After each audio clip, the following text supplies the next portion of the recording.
Hello, everyone. My name is Jason. I am the legislative chair for the San Fernando Valley chapter of the California Rifle and Pistol Association. Here at CRPA, we believe election season isn't just the 1 year that we have before each election. It's ongoing. There are candidates throwing their hats in many races all across California, Southern California, and of course, locally for the San Fernando Valley. And it is our job as citizens of California to be well informed and to know who we're voting for and really what the stakes are when it comes to our local communities. So today, joining me here, I have Oscar Martinez. He is running for LA County Sheriff. So welcome. Thank you for joining me today. No, and thank you, Jason. I appreciate the opportunity to be here to share my vision with you as well as with CRPA. Well, really happy to have you, and I guess we can just jump right into it then. Let's do it. All righty. So just first, a quick introduction for people who might not know who you are and why you're running in the first place. Absolutely. My name is Oscar Martinez, and I am running to be the next sheriff of Los Angeles County. The election is in 2026. Currently, I am in the Sheriff's Department. I've been there for about 15 years, and before that, I was in the United States Marine Corps. I spent 8 years in the Marine Corps. I had the great honor and privilege of serving my country in combat in both Iraq and Afghanistan. Immediately after leaving the Marine Corps, I joined the Sheriff's Department, and I had a multiple set of experiences from patrol to custody. Custody is what you consider the jails, and administrative positions and so forth. And I believe that right now the people only have one chance to vote for public safety, and that's the election of the sheriff. That's the importance of this election. There is no other election like this one, whether it be for Congress, whether it be for city council. The election of the sheriff is the only time we, the people, have a chance to have a say in public safety.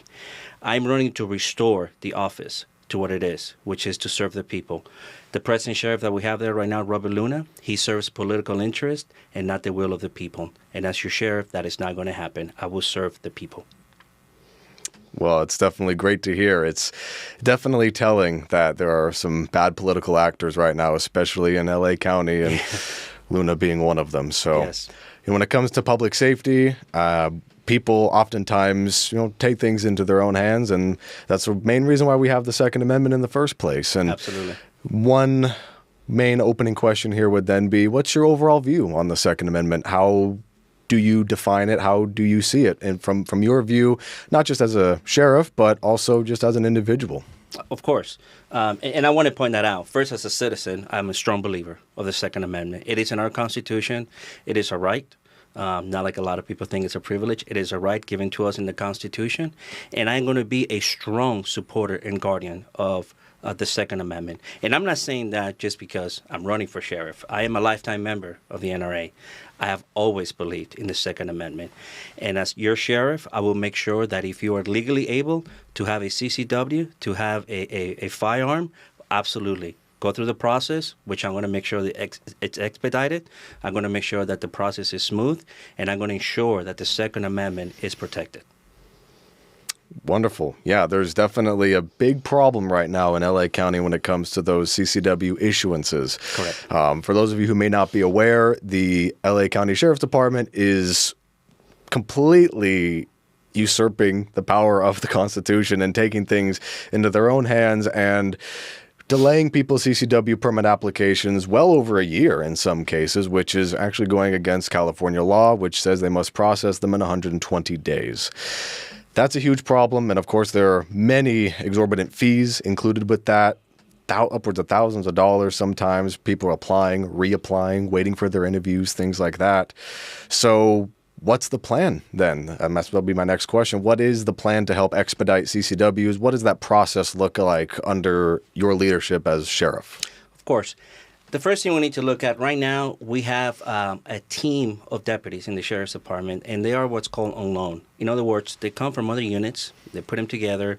I'm not sure where they're at right now. I believe they're at the Hall of Justice in downtown LA, and they're the ones who are processing all these applications. I will make sure that I get the resources, that I get the funding to have a permanent team assigned to the CCW unit. I'm going to make sure that those people are trained and properly able to vet all the applications that we have. Now, there's a huge backlog, so I will be lying to you if I say, hey, elect me as sheriff, and within 100 days, everything is going to be fixed. It's going to take some time because we got to have a system in place. Right now, I don't think we have a system in place. Again, taking deputies and other employees from other units, especially our contract cities, who are paying for those items, absolutely not. We're going to make sure that we have a permanent team assigned to the CCW unit to make sure that we can expedite the process. Excellent. Yeah, that's definitely something that needed to happen yesterday. Yes. I mean, I can't count how many times I've talked to people. I can't believe my permit process has been taking over a year. I can't believe that my interview is a year out. I can't believe, and all the fees and everything that goes along with it too. Right now in the California state legislature, we've attempted to push through pro CCW legislation to help CCW applications, the workload for a lot of sheriffs and departments out there by extending the validity of the licenses to 4 years. And a lot of pushback right now from Democrats in the California Assembly. And they don't really seem to care too much about public safety. They don't really see the issue with the system right now. Actually, as a matter of fact, one of them, Assemblymember Nick Schultz, who is the chair of the Assembly Public Safety Committee, says we need more fees. We need more government overreach in the CCW process. So what's your reaction to that? Well, first of all, if you leave it up to Sacramento, we're going to be paying for everything. I mean, there's a fee, there's a tax that can be done. Sacramento is going to make sure that, that will make it happen. I want to touch something on the Second Amendment, and is this. The Second Amendment, like I said before, it's a right. And it really baffles me as a citizen to see so many politicians, and this is one of the reasons why I'm running for public office. Every politician, whether it be at the city level, the county level, the state level, they make an oath to the Constitution. And the moment they make that oath to the Constitution, they right away try to usurp the same Constitution. Yes. Whether you like it or not, the Second Amendment is in the Constitution. It's been there. It's one of the oldest amendments, i.e. the Second Amendment. And if you make an oath to support the Constitution, to defend the Constitution, it is your job to make sure that the citizens are able to exercise that right. More so for the sheriff. The elected sheriff of the county, not only is he a politician elected by the people, but he also has a badge and a gun. Your job is not just to defend the Constitution, it's to enforce the Constitution as well. So I'm definitely going to make sure that once I am your sheriff, that not only are we protecting the Second Amendment, but we're also promoting the Second Amendment. And here's why. Every year we have less and less police officers, especially in California. People just don't want to be police officers. That's the reality. By 2040, we're going to have about 40% less cops than what we have now. That's a reality. That's just the reality of life. By having law-abiding citizens with a CCW able to carry a weapon lawfully, knowing how to use that weapon, that's a force multiplier for public safety. Again, you can create all the laws you want against the Second Amendment. You can create all the laws and policies you want in order to prohibit the people from having a gun. You're not doing anything for crime. Exactly. Criminals don't follow the law. Exactly. That's why they're criminals. It's very simple. Simple as that. Absolutely. So I'm going to make sure that not only am I protecting the Second Amendment, that we have a CCW process that is fast and safe, of course, but I'm also going to promote the Second Amendment because, again, that is a force multiplier for public safety, especially nowadays where crime is rising and we have less cops. The Sheriff's Department, there's another issue. Our deputies are scared of being proactive because they don't have leadership that protects them. They don't have leadership that has their back. Yeah. And that is very dangerous. It does affect the community because when our deputies are not proactive, the community suffer. Criminals feel emboldened. And that is extremely sad. Now, I want to clarify. I'm not saying officers should not be disciplined when they do something wrong. Absolutely. Sure, of course. They should be disciplined. But when you're out there as the leader of the largest sheriff's department and you're not defending your deputies, you're not protecting your deputies, then we have a problem. The sheriff's supposed to be the highest law enforcement officer in the county. Sadly, the current sheriff, Robert Luna, is the fifth column of public safety. Yeah, there's definitely been a nonstop attack on the law-abiding citizen, unfortunately, in California. I mean, earlier this year, we had Assembly Bill 1333, which was going to criminalize self-defense in your own home even and require a duty to retreat. Thank God that died. It definitely, I mean, with a lot of public backlash and, not even just in California, but nationwide, Absolutely. This kind of spread around like wildfire. And that bill was thankfully withdrawn because of the backlash. So, And, I just want to add to that. That goes to show the power of we the people. definitely. When we the people gather together and fight together and protect our rights together, we're unstoppable. Mm-hmm. Now, the Democrats and many other politicians, that's how they try to scare you. They try to say, you there's nothing you can do. This is the law, deal with it. Absolutely not. We the people elect you to make our laws, not vice versa. Yep, it's the sense of dread they want to instill in people that, well, it's not going to matter anyways because there's a Democrat supermajority, so give up is essentially what a lot of people think now. And they don't vote. They don't be proactive in their communities. They don't write letters to their assembly members or senators that represent them. They're employed by us. That's we got to bring them down a notch when they start to get a little too crazy when it comes to just the balance of power in this country as well. I'd like to touch a little bit on the self-defense and CCW stuff in just a moment, but Yes. Kind of going back to CCWs and the delays and things like that. As I'm sure you're aware, Pam Bondi and the U.S. DOJ is going to be launching an investigation into L.A. County Sheriff's Department on the infringements on CCW issuances and what's going on, really, guys. And the big question here would be, how open will you be working with the Trump administration if you get elected? And what would that kind of look like from you as a sheriff to work with Pam Bondi and Trump's DOJ? 100% cooperation. Whether you like Donald Trump or not, he is the president of the United States. The duty to elect the president of the United States. We have to work with his administration, whether it be on the Second Amendment or whether it be enforcing illegal immigration laws in our jail. You have to work with the president. You have to work with Sacramento. Now, that's probably going to be my hardest challenge as a sheriff, but I will work with Sacramento. I will work with the board of supervisors. But that's the difference between me and the current sheriff, Robert Luna. I will work with them. Robert Luna works for them, except Trump. He works for the board of supervisors. He works for Sacramento. And that is extremely dangerous. The sheriff is elected. He's supposed to be independent. As far as this investigation regarding the CCW process and application by the federal government, I'm going to cooperate 100%. And I'm going to learn for that. And I don't know what the fines is going to be, because I'm sure there's going to be a fine at the end of the day. But I guarantee you this. Have we gone through the process right, established a permanent CCW unit, and follow the laws, both state and federal? Yes, it will be expensive, but it would have been much cheaper than what we're going to have to pay now because we failed to do that in the first place. Now, you and I know exactly what's going on. They're making the applications prolong as much as possible to discourage people. Yep. So here's my advice to we the people. Do not be discouraged. Continue applying. Continue putting pressure on your sheriff. Continue putting pressure on your government at all levels to make sure that they answer to we the people. Absolutely. And that's wonderful to hear, that 100% cooperation with the Trump administration, because I know especially out here when it comes to just California in general, some of the actors and local and, of course, state government that do everything in their power to sue the Trump administration, to block him from enforcing illegal immigration, things like that. So it's definitely refreshing to hear somebody in California who's believes in the Constitution and will work with the federal government and the power vested in the executive to uphold and protect the Constitution. That's exactly what Pam Bondi and the DOJ will, I would at least hope, do, and in a speedy process when it comes to Second Amendment. So that's wonderful to hear that. And there's always that balance, right, of state and federal government, right? Correct.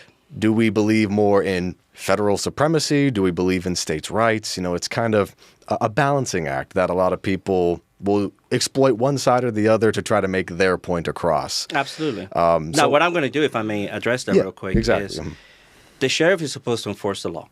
Yeah. If you don't like a law, you don't stop enforcing it. If you don't like a law, you go ahead and articulate your point of view and trying to have it change, whether it be Sacramento or whether it be in Washington. But to straight out say, I don't like this law, we're not going to enforce it. Well, you were elected. You're not a dictator. SB 54, and I know this is not about immigration, but just to give you an example, SB 54 is the law that pretty much regulates what the sheriffs can do or not do when it comes to illegal immigration. I believe it needs to be amended. Until it's amended, I'm going to follow the law as it is, but I'm going to advocate for it to be amended. If we have some kind of law that I believe violates the Second Amendment, I'm going to make sure that we advocate as a department, as a sheriff's department, to ensure that the law is changed and protect the rights of our citizens. That actually goes perfectly into the next question I was going to ask about unconstitutional laws and enforcement and things like that. Back in 2024, Sutter County Sheriff Brandon Barnes stated that he would not enforce the concealed carry restrictions brought on by SB 2 from a couple of years ago, saying, quote, "We have no interest in criminalizing constitutionally protected behavior." So just to kind of elaborate more on that point you just mentioned about, I don't like the law in the book. We want to advocate against things that are unconstitutional or things that directly hurt the people. What would be your reaction to Sutter County Sheriff there and his vehement opposition to Senate Bill 2 and saying he's not going to enforce that law? Well, the first course of action as your elected sheriff will be to try to have the law change, whether it be by the legislature or by the courts. Now, that process takes long. Now, I can assure you this. If I believe a law is what we call factually unconstitutional, I'm not going to enforce it. It's that simple. I'll take the risk. I've taken risks my entire life, whether it be in Iraq, in Afghanistan, in the streets of Lancaster, in the streets of Palmdale. That's part of life. You have to take risk. There's options, for example, to seek an injunction in the courts while the legal process takes place. But I am not going to enforce the law that I believe is unconstitutional. No, sir. I agree with that sheriff. I'm not sure of the circumstances. I'll have to do more research as to why he did it. But if I believe something is factually unconstitutional, absolutely, by all means. I'll give you an example. And 10 years ago, this example may seem like that's never going to happen. But I believe now we can say that could happen someday.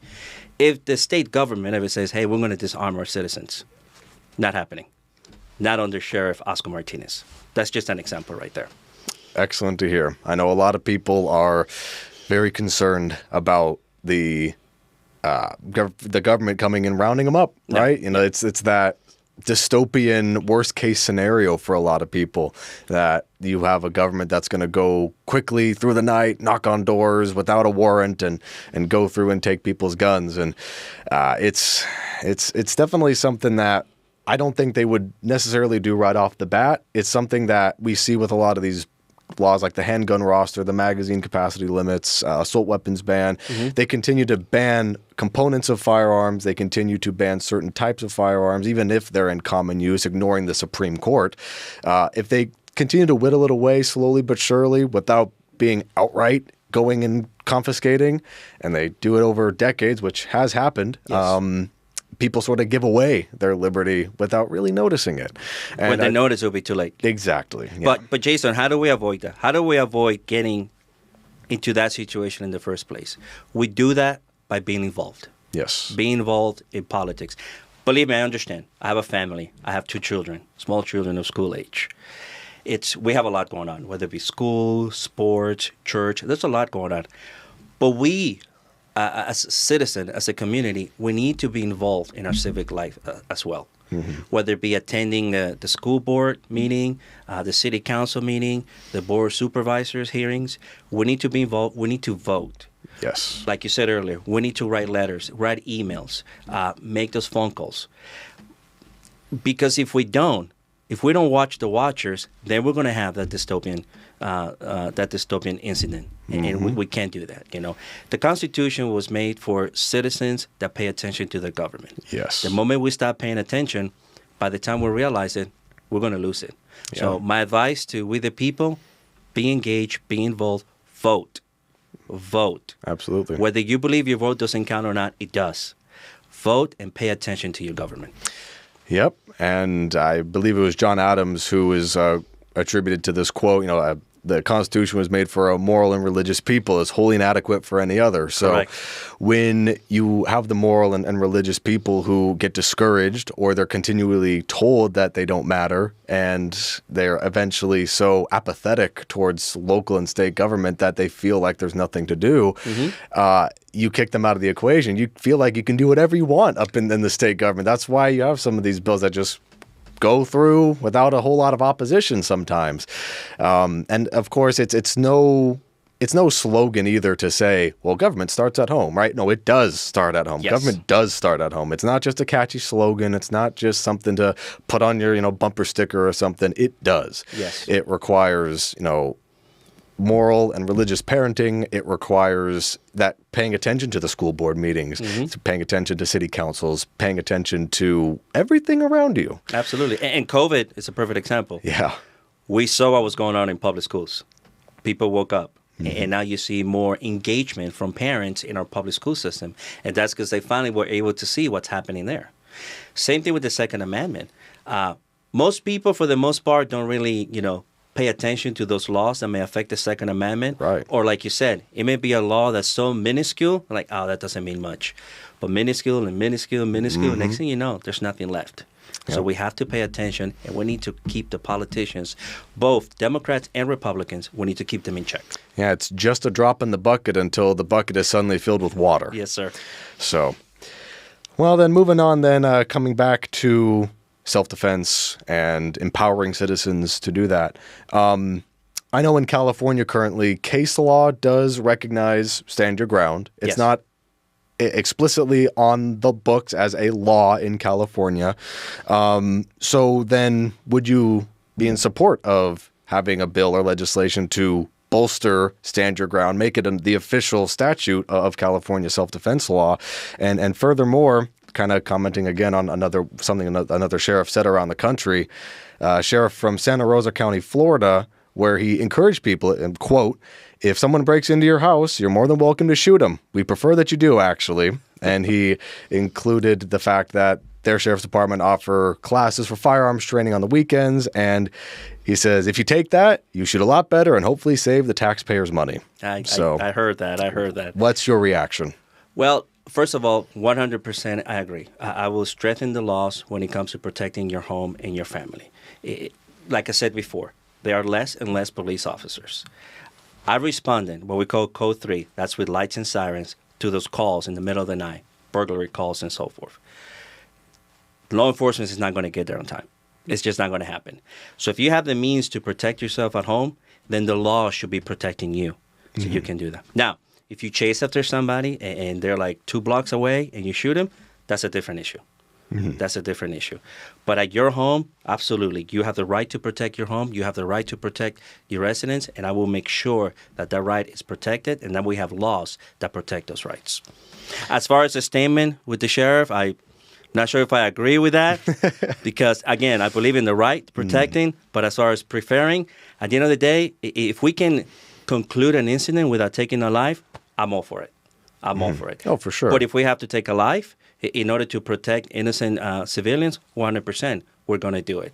But again, if we can resolve an incident without taking a life, then I prefer that outcome. For sure. If that makes sense. Yeah, no, and I had to chuckle there because I know the sheriff's comments were pretty direct and forward about that. But yeah, I mean, a lot of times what people don't take into consideration too is a lot of people use firearms for defensive purposes without even firing a shot. Correct. It's why firearms are known as the great equalizer. You don't have to fire a shot, and a lot of anti-gunners out there don't take that into consideration. They think that just the mere presence of guns means you're going to be a murderer, you're going to be a psychopathic serial killer, or you're more likely to kill yourself or something like that.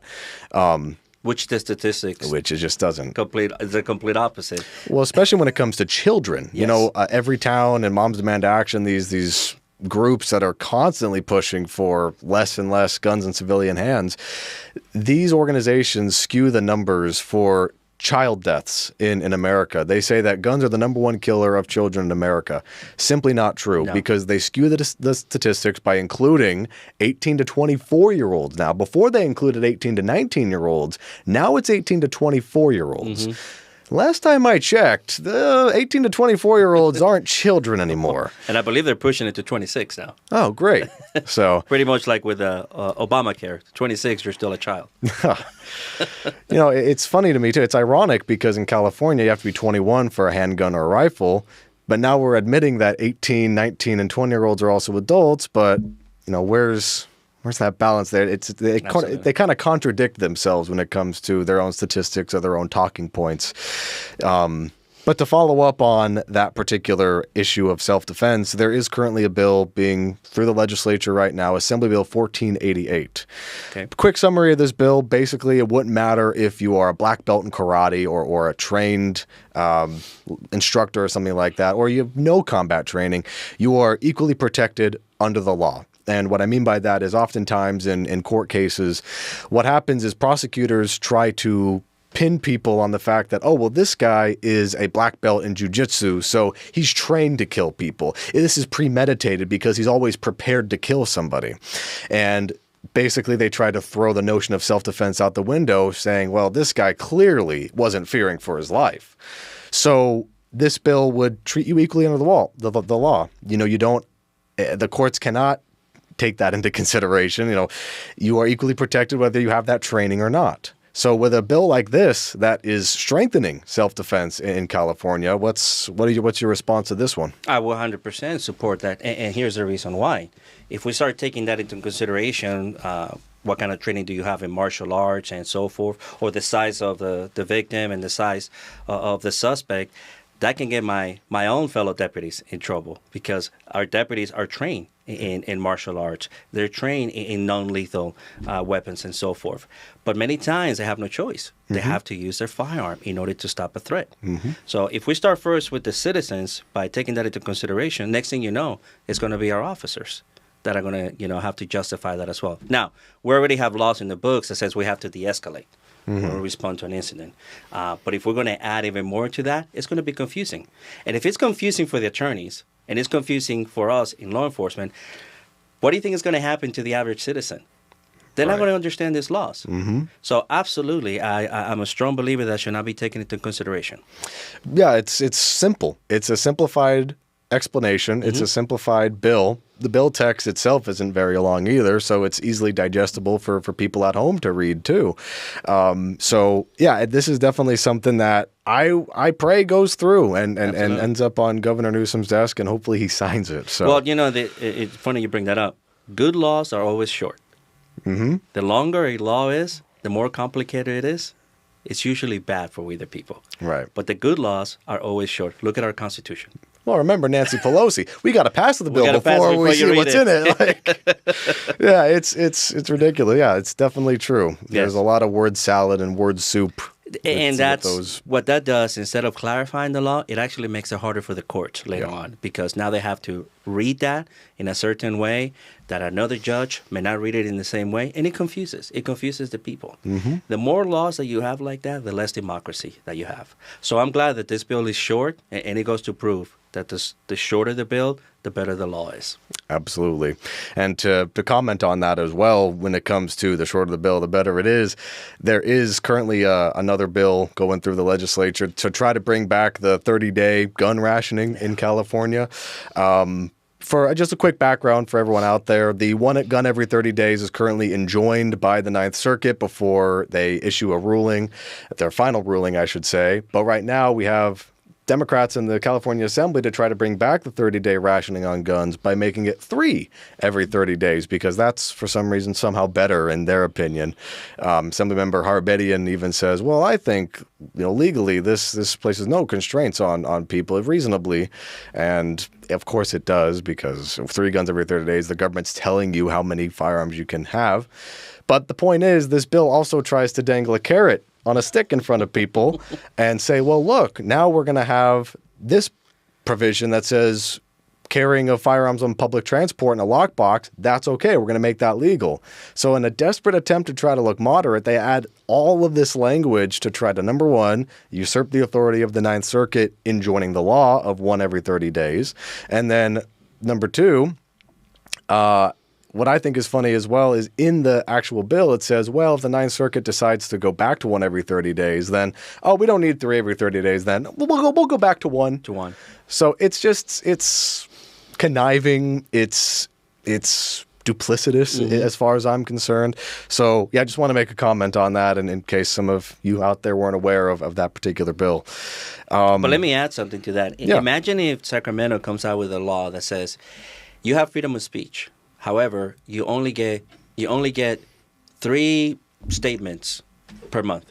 You only get 10 statements per year. You have freedom of religion. However, you can only change your religion 5 times throughout your whole life. No, you can only go to church 3 times, a month or something like that. People will be like, that's absurd. Oscar, why are you even saying stuff like that? Well, it's the same thing with the Second Amendment. It's a right just like any other. Exactly. And again, I'm not advocating for, felons to go out there and buy a gun, 3 guns a month. I don't think you're advocating for that either. No. You're advocating for law-abiding citizens. And that's why I'm so grateful to organizations like yours, because you're putting out the message out there. So my advice to people is to think about the other rights. If the government start limiting them, we're going to have some issues. Well, the Second Amendment is a right, just like every other right. Exactly. And that's going to be my stand as your elected sheriff. Yeah, I couldn't have said that any better. That's true. And that's what was part of the oral arguments for the new NV Bonta case challenging the 1 gun every 30 days was, what if this was about the First Amendment and you can't go on Facebook but once every 30 days, Yes. So, yeah, definitely. You can only have 3 newspapers in your community. No more. You can only own 3 books. That's it. And here's the books you're going to own. Oh, boy. Yeah, that's... Whew. But anyways, I know you touched on it a little bit beforehand, SB 54 and the illegal immigration and what's happening in California. Now, this is something that affects everybody in California. Yes. Obviously, there's too many people exploiting the system. There's too many people coming in, and it's a problem. Crime is rampant from illegal immigrants and things like that. And this affects people in the Second Amendment community, too, because these people might have extra situations that they wouldn't have otherwise have had to try to defend themselves and their families. And you have, as far as I'm concerned, a whole new voter base for these Democrats to come in, try to get them to vote, and nothing will ever go right ever again. But so you mentioned about proposed amendments to SB 54 and the current California state sanctuary laws. Correct. What do those amendments look like? What is the different version of SB 54 then?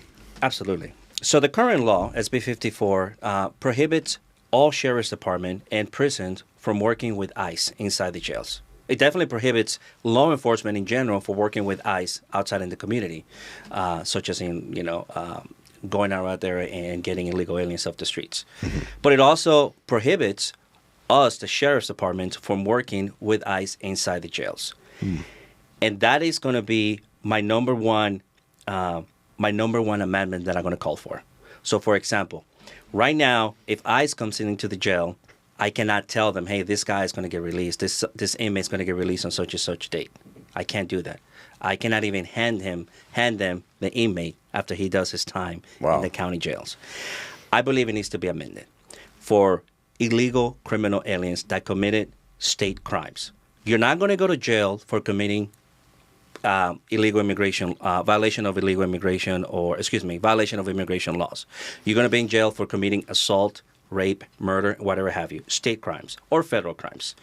After you do your time, I believe we should work with ICE. And if you're an illegal alien, you should be handed over to ICE so you can be deported. Because what happens when we don't? You go back to the very same community that these particular groups are claiming to protect. They don't go to Palos Verdes. They don't go to Beverly Hills. They don't go to Newport Beach. They go back to Boyle Heights, Lincoln Heights, East LA, San Fernando. That's where they go and victimize the very same people we are claiming to protect. Now, it's also safe not only for the deputies because they're handing over an inmate that, can you be armed in the jail? Yes, but most likely you're not armed. The suspect, he's not armed. The ICE agents are not armed. In addition with that, by working with ICE, we know what ICE is doing. ICE know what we're doing. We are communicating. Cooperation does not equal deportations. And by working with ICE inside the jail, they're not going to have the need to go out into the community and start rounding up people, possibly the wrong persons. But once you're in the jail, everybody gets fingerprinted. Your ID has been verified multiple times. So we're going to make sure that the right person is being handed over to ICE. And again, these are not your, as we say in Spanish, the paleteros, your abuelitas, or your tios. These are hardcore criminal illegal aliens. Yes. So I believe the law needs to be amended. Again, I'm not calling to cooperate with ICE out in the streets. To cooperate with ICE inside our county jails for people that we already have in our custody for committing state crimes, crimes against people, most of them other illegal aliens. Yeah, definitely needs to be some more transparency on the state level with ICE and getting these deportations in order. Yes. It's a big point for the Trump administration to get these illegals out of the country, make America safer, and by extension, obviously just make the entire country safer. It's not even just California by itself. It's everywhere. Absolutely. It's such a big nationwide problem. And if I may add, leadership. Jason, I am an immigrant. Mm-hmm. I came to this country when I was 8 years old. There's a difference between immigration and illegal immigration. Yes. It's not the same. And it is offensive to me and other immigrants that follow the law to come to this country to be pretty much bunched in with everybody else. Mm-hmm. An illegal immigrant comes to the United States, that's a straight violation of the law. Whether you want to call it civil law or criminal law, they violated the law. Yeah. You cannot later on try to claim the same law for protection. It's illogical. You can't do that. And I also want to add, when two large law enforcement agencies, the Los Angeles County Sheriff's Department, which is the largest sheriff's department in the nation, and ICE, Immigration and Customs Enforcement, when they don't work together, there's only one victim, and that's the community. Yes. So I believe we need to work together. Again, cooperation does not equal deportations. Absolutely. One other thing, too, I saw that on your website, you mentioned a modernization of the Sheriff's Department, embracing new technologies while safeguarding constitutional rights. So we talked a lot about the Constitution today, specifically the Second Amendment, but there's also rights to privacy when it comes to the Constitution as well. So what is your response to people out there who might be concerned about government spying or the sheriff spying on people, new technologies? We see a lot of this invasive technology when it comes to hacking into people's phones, cameras, surveillance systems, things like that. What's your reaction to people who might be a little wary on what new technologies might mean? And from your perspective, what does new technologies mean to help modernize the sheriff's department and then safeguard the constitutional rights with that technology? Absolutely. First of all, I'm glad they're wary. They should always be wary of government. Yes. Intruding into our privacy and violating the Constitution. The Sheriff's Department, I just said, the Sheriff's Department is the largest law enforcement, is the largest Sheriff's Department in the nation. But when it comes to technology, we are way behind. You look at the smallest police department in the nation, they have the latest drones. They have the latest technology inside their cars. We don't. We have absolutely just a deputy with a car and probably a small computer inside his car. That's about it. That's the extent of our technology. A drone, for example, is a force multiplier. By having a drone, for example, and a suspect runs from the deputy, instead of putting the deputy in danger, going after him, you can have a drone overhead watching the suspect and eventually catching the suspect as well. Now, yes, the Sheriff's Department has drones. They're going to be watching us. They're going to be going into our property. No, that drone is going to be in the same place that a deputy was allowed to be legally. If we need a warrant, we're going to get a warrant. But for example, in pursuit of a suspect inside of a building or in a backyard, the deputy has the legal right to be there based on all the case laws. And that has come from the Supreme Court, both of the United States and the state of California. That technology is not going to help us save lives, but it's going to be a force multiplier. Remember what I said to you earlier. By 2040, we're going to have 40% less officers than we have now. In order for us to fill that gap, we need the technology. We don't have that technology right now. We're not even investing in that technology. There is no plan. The current sheriff doesn't even have a plan for better technology. The last technology that we got was the body-worn cameras, and that wasn't this sheriff. That was the last sheriff that gave us that. So again, I believe by having those technologies such as drones and more cameras and so forth, yes, I understand people are scared, but that's the job of a leader, to go out there and explain to the community, look, this is how we're going to use this. pure transparency. This is how this is going to be a force multiplier for us. And I believe that by properly telling the community our story, the reasons, the why, as Simon Sinek always says, explaining the why, the people are going to understand. And they're going to see the results right away. I have no problem showing, hey, if it's, depending on the case that we have, we can show that to the public. This is what we did with this drone. Look how we apprehended this suspect without taking life. Using non-lethal methods and the proper technology. So that's what I mean when I say modernizing the sheriff's department. Our sheriff's department is stuck in the 20th century. And the current leader that we have is from the 20th century. He's not taking us to the 21st century. I will do that. It's definitely important to have that transparency. I mean, you have a lot of people who think the government should have classified everything, and it's the government's job to, handle everything and to leave it to the government, kind of that mindset of, well, the government will just take care of it. I don't need to know, or I don't really care too much. But you really should care about it as well. We are the government. We are the government. So when people tell me the government, when I was out there working the street and they say the government, I would tell them you are the government. Even then, as a deputy, you are the government. Don't speak of the government as this higher authority that, and we are the peasants following orders. No, you are the government. If you don't like it, change it. If you don't like it, vote for it. And if your leaders are not giving you the why, hold them accountable. Yes, definitely. But yeah, especially the other side of the people, like I said, who are skeptical of government. They're skeptical, which rightfully they should be. I mean, there's a reason why the American Revolution happened in the first place. Skeptical of the government, and then more and more infringements and overreaching of the British Crown. But, there's a lot of people who kind of they don't trust anything anymore. They don't trust. I mean, again, rightfully so. There's a lot of fake information out there. There's a lot of narratives, especially being pushed about things that aren't necessarily true, and people just believe it because, oh, look, the screen people told me it was true. So, the screen people, I like that. I gotta use that, Jason. I like that. The screen people. The screen people. those wonderful screen people that they have all the facts and information. I don't need to look anything up.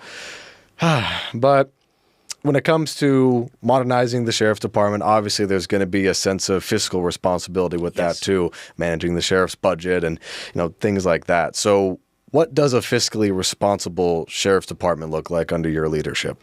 So the sheriff's department, compared to the police department, is different in this way. The sheriff's department has what's called contract cities. These are cities that are incorporated, but they contract with the sheriff's department for public safety. They also contract with, for example, the LA County Fire to offer fire protection. Right now, those contract cities are not getting what they're paying for. For example, they'll pay for, and I'm just throwing a number, it could be any number, they're paying for 20 deputies. And what the current sheriff is doing, taking those deputies and putting them something else, whether it be some county pet project or something like that. That's not going to happen under my leadership. Our contract cities, Lancaster, Palmdale, Cerritos, City of Industry, Norwalk, whatever have you, they are going to get what they paid for. We are going to make sure that if we don't have the money to pay for it, we're not doing it. Just because some political body, whether it be the Board of Supervisors of Sacramento, wants a little pet project, that's fine, we'll do it, but you have to fund it first. I am not going to take the resources from our contract cities that they pay for in order to pay for some pet project. And the first thing we need to do, we need to see who's paying for what. Right now, I brought up the CCW unit, for example. They're on loan from other units. Yeah. They're not assigned there. I don't even know who's paying them. It could be the city of Cerritos. It could be the city of Santa Clarita. I have no idea. And then in addition to that, because they're not at their home unit, they're paying overtime behind them to protect those communities. It's that extra transparency we were talking about. Correct. Who's doing what? Who's doing what? So I don't think right now the current sheriff can tell you what the budget is. We ask for a budget every year, but it's like, I'm looking around, well, who's paying for what here? Like, this makes absolutely no sense. We need to go back to the basics of the sheriff's office. And the basic three functions of our sheriff's office: patrol, the ones that you see out there in the black and whites; custody, the county jails; and courts, providing security for the courts. Those are the three basic functions of the sheriff's department. We need to make sure those are completely fulfilled, and then we need to see what we can and cannot do after that. So that's the first thing I'm going to do. Everybody's going back to their home station. Everybody's going to go back to their home unit. Reset. We don't need reform. We need a reset. And from there, we can move forward. But right now, we're all spread out. We don't know who's who. The CCW is just one example. Yeah. There's other task forces that we're doing out there. Those task forces are being pretty much funded by our contract cities. And I believe that's wrong. That's fiscally irresponsible.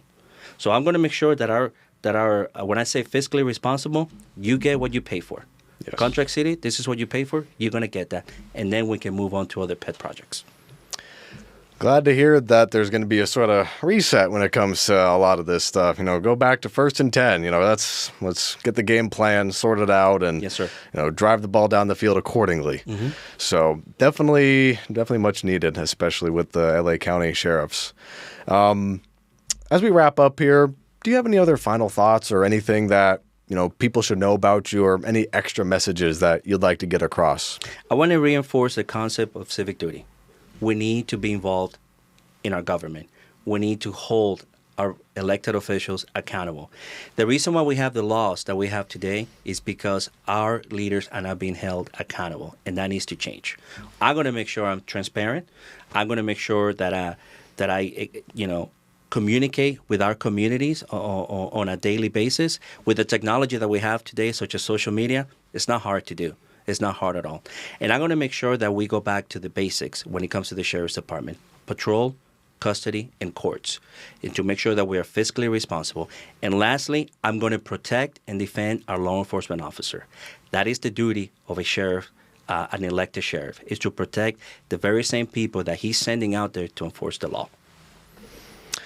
Well said. Thank you very much for all the insight on what your leadership under your sheriff's department looks like. We had a lot of great conversations today, I think, about the Second Amendment, public safety, and what needs to get done. Yes, sir. There's a lot of work to get done. And I think that's another sort of contributing factor, just again, before we wrap up, another contributing factor as to why people feel so discouraged is because they feel like it's going to take too long. I might not see it in my lifetime. I'm getting a little older, and but you want to try to preserve something to the future generations, your children, your grandchildren, so that they may live in a better world. And it's something people got to get comfortable with too. Absolutely. Is we start the groundwork today. We start building back today and regaining our rights today. And in the future, America can really enter a shining golden age. Trump's talking about the golden age of America right now. We can enter a really shining golden age if we continue to build back our rights, fight for them, and hold the government accountable. And it's going to be an uphill battle, but it's work that needs to be done. Listen, we just celebrated the 250th anniversary of the Battle of Lexington. That's right. And I'm pretty sure those gentlemen, when they walked into that plaza, they didn't dream of this great nation that we have today. But remember what Benjamin Franklin told us: a republic, if you can keep it. And we need to keep it. Well, I think with that said, thank you everybody so much for watching this special interview with Oscar Martinez. This was very insightful, and I hope you all learned something today about LA County Sheriffs, and hopefully this helps inform your vote as well. It's been Jason with the San Fernando Valley chapter of the California Rifle and Pistol Association. Thank you, and may God bless America.